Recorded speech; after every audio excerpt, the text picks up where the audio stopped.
Hey, what's up everybody? This is Osterberg501 and today I want to go over the newest Diablo 4 quarterly update for August 2022. And this update is primarily going to be focused on seasons and monetization. And I'm not going to go over absolutely every paragraph through this quarterly update, so I'd recommend going and checking it out for yourself if you want to go over every piece of information they have in here. So to start off, today we'll be talking about some of what's coming to Diablo 4 after the game ships. This is often referred to as a live service, and we have ambitious plans here. Our associate game director for live service and our director of product are here to talk details. Everything they describe is in addition to delivering the complete Diablo 4 experience, the rich endgame features you expect at launch, and regular expansions that continue the story. Many of you enjoy the seasons in Diablo 2 Resurrected and Diablo 3 and have asked for more extensive season support. We agree one of the most fun ways to play Diablo is through seasons, so we're making the first one available soon after launch and building a dedicated team to bring you up to 4 seasons a year, each with new major features, quest lines, enemies, legendary items, and more. Diablo 4 seasons are modeled after those of Diablo 3. When a new season begins, all the characters from the prior season are moved to the Eternal Realm, where you can keep playing, leveling up, and collecting loot. To play in the new season, you'll create a fresh character and experience the new seasonal features and content while leveling up alongside other players. This, along with capping Paragon points in Diablo 4, ensures that your effort and skill, measured by both dexterity and theory crafting, determines how powerful your character becomes. It also allows players who missed the last season to participate. This season design requires that all sources of character power come from playing the game, so you will not be able to pay for power in Diablo 4. So first off, we have a bit more information on seasons. Diablo is a game about choice and possibility. We feel it is at its best when you get a clean slate to start from in a season, picking a class, customizing your build, and chasing down items that support it along the way. This affords us several advantages, and chief among them is that we can really shake the box of Diablo 4 with each season, creating unique experiences with each of our quarterly releases. We think it's important that players see that the game is changing in meaningful ways. Each season will be released with a fresh new gameplay feature and quest line that introduces new challenges, mysteries, and possibilities into the level up experience. That is something players should begin to experience before the end of their first hour of play. One of the benefits of our seasonal direction is that it enables fun, new ways to play throughout your character's progression. Each season's new quest line will reveal more of the world of Sanctuary and your character's place in it. Here we get an opportunity to introduce new characters or revisit old ones while exploring the lore and content of the season. So they're going for a new season every quarter, so for a year, which is quite a bit, and they're planning on having new gameplay features in every season and a new quest line in every season that will add different content and more story to go experience and meet new characters or just see new stories throughout the world. Diablo 4 is a vast game. We want to ensure that we are keeping existing content and features in a place where they remain fun and challenging to participate in. To that end, we will always be evaluating the state of the game to regularly revitalize older stomping grounds. One clear example here is looking at the relative balance between classes, builds, and powers. Diablo is a game that is about creating exciting, overpowered builds, and while we don't want to balance the fun out of the experience, we don't want to create situations in which imprecise tuning squash creativity. We will also be constantly adding new legendary and unique items, paragon boards, glyphs, and more that will continually refresh the meta and create new build opportunities. And that section was actually titled Refreshing the Meta, so their plans with all these seasons and just the general content of the game is to constantly add stuff that will change up the meta, add new build possibilities, balance stuff around to allow you to use and create new builds and change up what the meta is, which generally, especially in games like this, make the game a lot more enjoyable from season to season or update to update. With each season, we'll be looking into ways to simply improve the player experience. As a live product, we intend to hold Diablo 4 to an exceedingly high standard. We are here to build a live game that we can be proud of, and the best way to do this is by engaging with players directly. Based on feedback that we receive, the team will identify quality of life features and polish work that can be done to improve the overall game experience and invite the community to vote upon their priority. While we cannot always always flip a switch to tackle something immediately, you can rest assured that we will be active in improving the quality of the game for years to come. So the reason I want to go over this section, which is under improving the game, is specifically allowing the community to vote upon the priority that they're going to be working on. And they also do this in old school RuneScape, where they actually vote on new updates and directions the community wants the game to take. And I think this is specifically under quality of life stuff and improvements to the game, not necessarily new content. And if they're actually going to be doing that, where they just put out polls and everybody gets to go officially vote on what quality of life they want worked on next, I think that could genuinely be a pretty good way to go about it, especially because there's always ways that games can polish stuff up, add new quality of life features, and fix up issues with the game. So next up, we have some new content that we really haven't heard anything about called live events. Sanctuary is a living world filled with people, creatures, and factions striving to meet their own ends. Attentive players should be on the lookout for new live events that will crop up each season. An example of a live event would be the warning of an impending invasion of the drowned, which may last a weekend, or the arrival of a strange peddler amidst the crags of the dry steppes. These events provide gateways to new adventures and unique rewards. So this is something that's pretty interesting. Essentially what this is just different events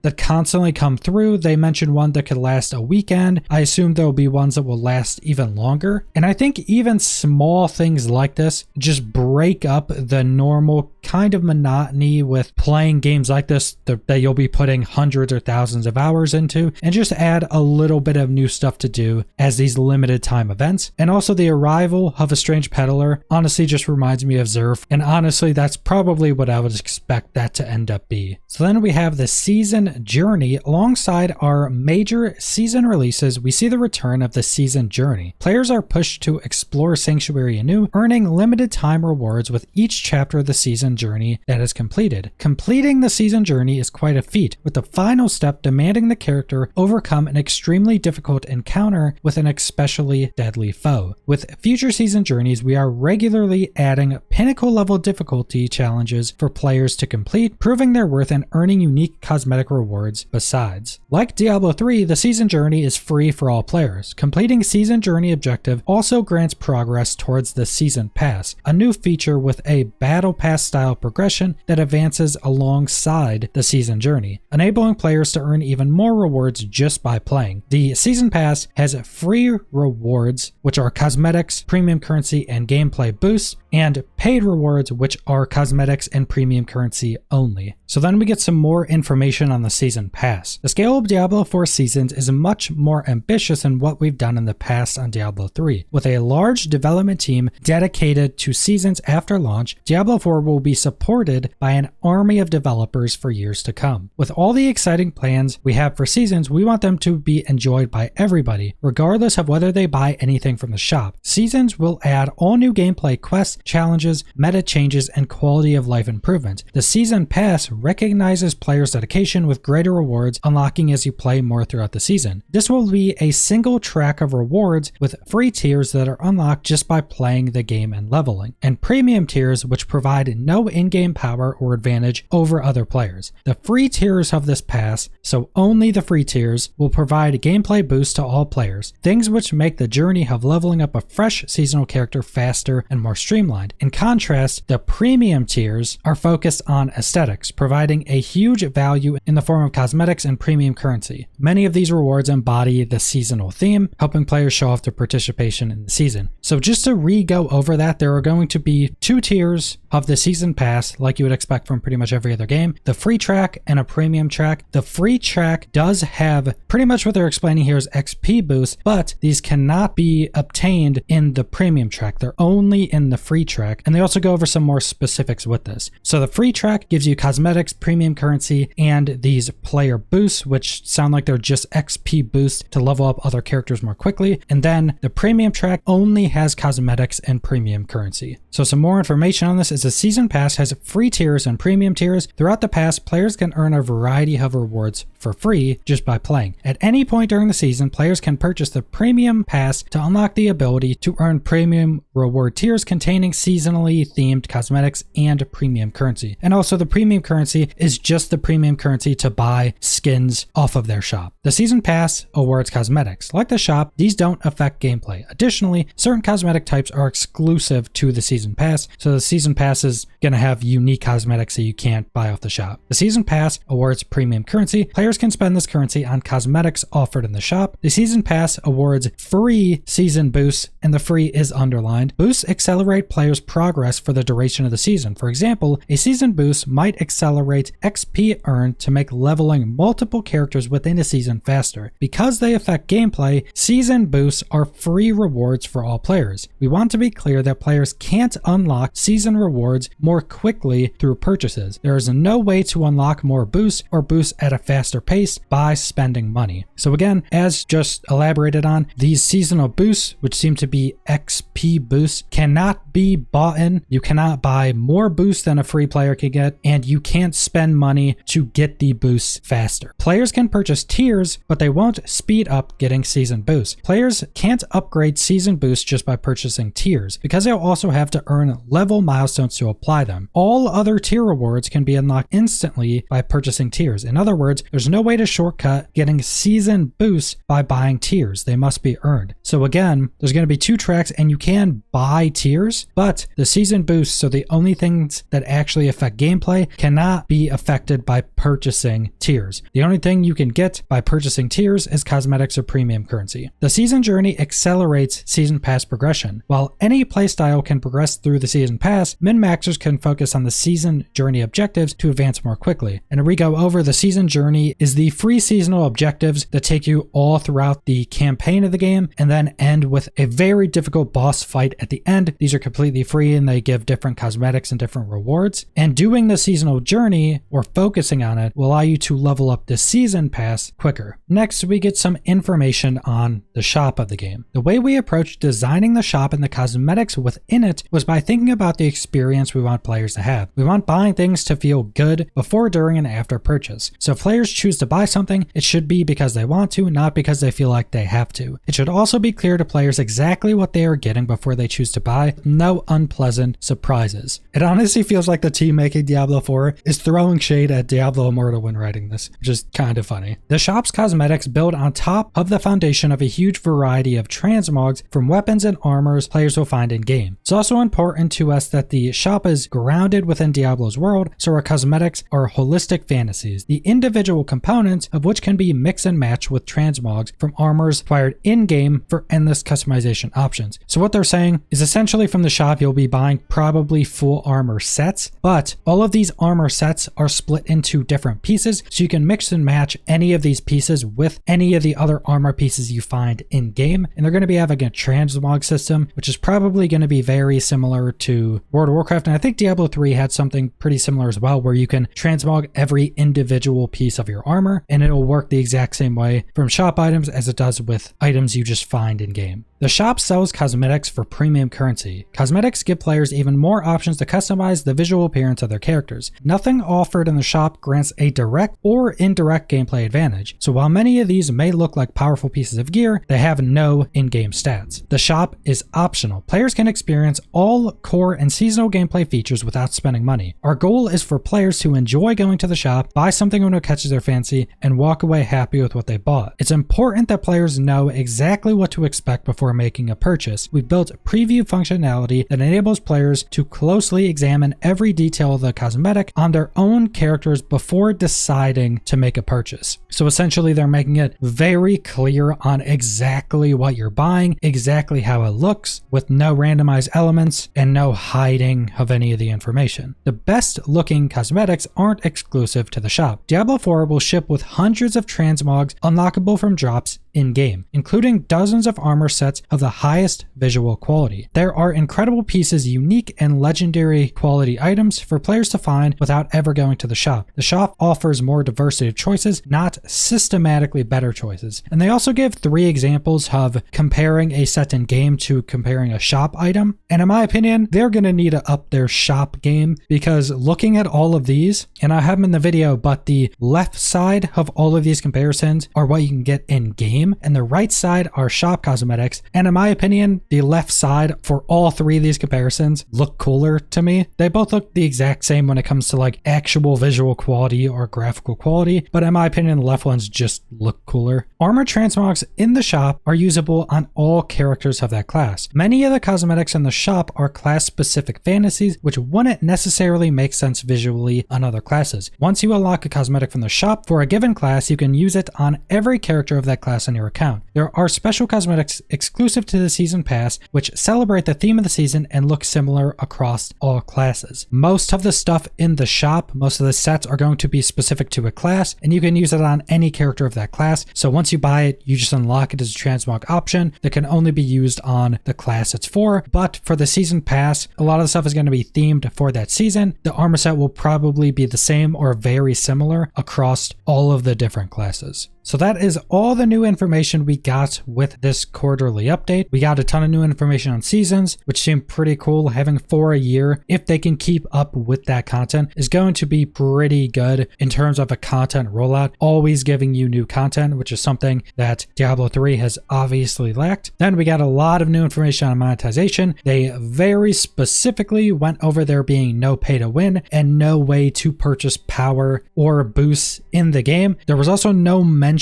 of being able to buy even quality of life or convenience items such as stash tabs or anything like that. So we're not 100% certain if something like that will be in the game, but as of right now, it seems like the only things you will be able to purchase are cosmetic items, which is very good. And if there are still people out there that think there's going to be pay to win items, there's nothing any of the developers or anybody at Blizzard can do to change your mind. So you'll just have to wait till the game is out and see for yourself. But that's pretty much all I want to go over for this quarterly update for Diablo 4. So subscribe if you want to see more Diablo 4 or other videos. Leave a like if you liked the video. If you comment down below what you guys think about this quarterly update, and thanks for watching.